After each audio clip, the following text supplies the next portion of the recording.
Assalamu alaikum, I'm Aisha and you're watching SAMAA News. Here are today's headlines. Iranian Foreign Minister Abbas Araghchi has reached Islamabad to discuss proposals for restarting peace talks with the US, offering some hope for an end to the 8-week war that has killed thousands and sown turmoil in global markets. The delegation was received by Deputy Prime Minister Ishaq Dar and Field Marshal Asim Munir upon arrival. During the visit, the Iranian Foreign Minister is expected to hold meetings with senior Pakistani leadership, including Prime Minister Shehbaz Sharif. Also, Iran has denied that Foreign Minister Abbas Araghchi is scheduled to hold negotiations with the United States during his visit to Islamabad, pushing back against reports that American negotiators are heading to Pakistan for talks with Tehran's top diplomat. The IRC-affiliated media reported that no negotiations with the United States are on Araghchi's agenda during his trip to Islamabad. The outlet said the visit is only aimed at consultations with Pakistani officials on Iran's position regarding the end of the war. The Revolutionary Guards also rejected the White House's claim that Tehran had requested direct talks with Washington.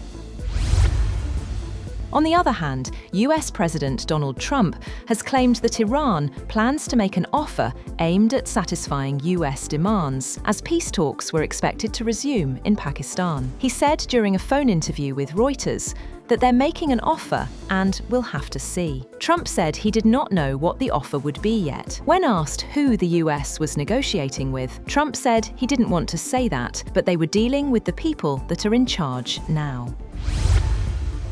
Meanwhile, US envoys Steve Witkoff and Jared Kushner are set to leave for Islamabad on Saturday for Pakistan-mediated talks with Iran. White House Press Secretary Caroline Leavitt says Tehran is willing to engage directly, with Donald Trump open to giving diplomacy a chance. Vice President J.D. Vance is not currently planning to attend, but he will be on standby to travel to Islamabad if negotiations progress.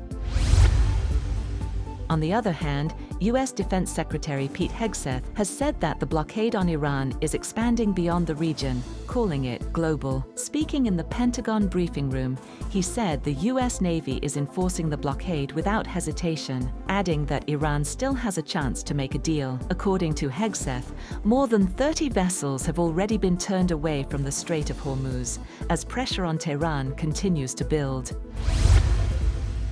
Hezbollah has said a US-mediated ceasefire in the war with Israel was meaningless, a day after it was extended for 3 weeks, as Lebanese authorities reported 2 people killed by an Israeli strike and Hezbollah downed an Israeli drone. While the ceasefire has led to a significant reduction in hostilities, Israel and Iran-backed Hezbollah have continued to trade blows in southern Lebanon, where Israel has kept soldiers in a self-declared buffer zone. A Hezbollah lawmaker pointed to Israel's insistence on hostile acts, including assassinations, shelling and gunfire, and its demolition of villages and towns in the south.